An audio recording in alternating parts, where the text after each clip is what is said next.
ये आज हम लोग आपातकाल से जुड़े अनुच्छेद के बारे में जानेंगे। तो सबसे पहले राष्ट्रीय आपातकाल क्या है, इसके बारे में कौन सा अनुच्छेद से जुड़ा हुआ है तो जानते हैं। तो अनुच्छेद 352 जो है, आर्टिकल 352 राष्ट्रीय आपातकाल की घोषणा से जुड़ा है। यदि भारत के राष्ट्रपति को लगता है कि बाहरी आक्रमण या सशस्त्र विद्रोह के कारण भारत की सुरक्षा को खतरा है तो राष्ट्रपति पूरे भारत या किसी एक हिस्से में आपातकाल की घोषणा जारी कर सकते हैं। अनुच्छेद 352 के अनुसार क्या है इसमें कि राष्ट्रीय आपातकाल की घोषणा ये कब होता है, जब भारत के राष्ट्रपति को लगता है कि बाहरी आक्रमण या सशस्त्र विद्रोह के कारण भारत की सुरक्षा को खतरा है तो राष्ट्रपति पूरे भारत या किसी एक हिस्से में आपातकाल की घोषणा जारी कर सकते हैं। अनुच्छेद 353 जो है, ये आपातकाल की उद्घोषणा का प्रभाव, जो आपातकाल का घोषणा के बाद उसका क्या प्रभाव पड़ता है उससे जुड़ा है। तो विस्तार से किसी ऐसे राज्य पर भी होगा जो उस राज्य के भिन्न जिसमें या जिसके किसी भाग में आपात की उद्घोषणा प्रवर्तन में है। अनुच्छेद 354 जब आपातकाल की उद्घोषणा प्रवर्तन में है, जब आपातकाल की उद्घोषणा प्रवर्तन में है तो राजस्वों का वितरण संबंधी उपबंधों का लागू होना। तो अनुच्छेद 354 किससे जुड़ा हुआ था कि जब भी आपातकाल की उद्घोषणा प्रवर्तन में है तो राजस्वों के वितरण संबंधी उपबंधों का लागू होना। अनुच्छेद 355 जो है, ये बाह्य आक्रमण और आंतरिक अशांति से राज्यों की संरक्षा यानी सुरक्षा करने का संघ का कर्तव्य है।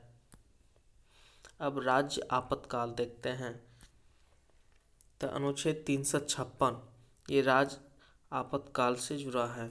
तो राज्य शासन की विफलता के मामले में केंद्र को विशेष राज्य की सभी कार्यकारी शक्तियों को अपने हाथ में लेने का अधिकार है।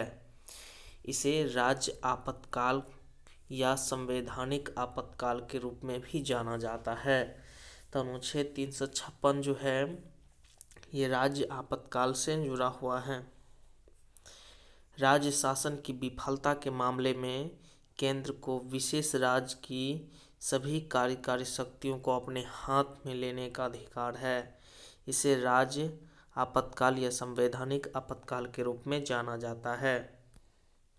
अनुच्छेद 357 तो अनुच्छेद 356 के अधीन की गई उद्घोषणा के अधीन विधायी शक्तियों का प्रयोग। अनुच्छेद 358 के तहत अनुच्छेद 19 द्वारा प्रदत्त मूल अधिकार स्वतः ही निलंबित हो जाता है। अनुच्छेद 358 जो है, ये के तहत क्या होता है कि अनुच्छेद 19 द्वारा जो प्रदत्त मूल अधिकार है वह स्वतः निलंबित हो जाता है। किंतु अनुच्छेद 359 के तहत राष्ट्रपति को अनुच्छेद 19, 20 और 21 को छोड़कर शेष मूल अधिकारों में से किसी या सभी को निलंबित करने की शक्ति होती है। अनुच्छेद 359 के तहत क्या होता है कि राष्ट्रपति को अनुच्छेद 19, 20 और 21 को छोड़ करके शेष मूल अधिकारों में से किसी एक को या सभी को निलंबित करने की शक्ति होती है।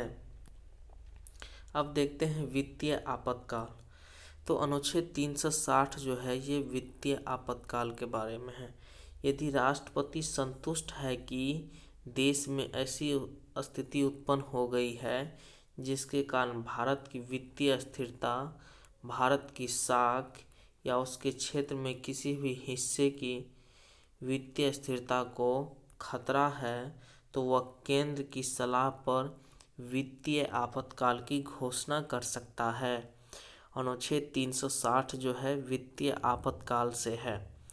तो कब लगता है, यदि राष्ट्रपति संतुष्ट है कि देश में ऐसी स्थिति उत्पन्न हो गई है जिसके कारण भारत की वित्तीय स्थिरता, भारत की साख या उसके क्षेत्र के किसी भी हिस्से की वित्तीय स्थिरता को खतरा है तो वह केंद्र की सलाह पर वित्तीय आपातकाल की घोषणा कर सकता है। अनुच्छेद 368 जो है ये संविधान संशोधन से जुड़ा है। तो अनुच्छेद 368 जो है ये संविधान संशोधन करने की संसद की शक्ति और उसके प्रक्रिया से जुड़ा है। अनुच्छेद 368 जो किस चीज़ से जुड़ा हुआ है, तो संविधान संशोधन करने की संसद की शक्ति और उसके लिए प्रक्रिया है। अब अनुच्छेद 370 के बारे में कुछ जानते हैं। तो अनुच्छेद 370 इसके तहत जम्मू कश्मीर राज्य को विशेष राज्य का दर्जा दिया गया था, लेकिन 5 अगस्त 2019 को इसे ख़त्म कर दिया गया और जम्मू कश्मीर पर अब वही सारे कानून लागू होंगे जो भारत के अन्य सभी राज्यों पर लागू होते हैं।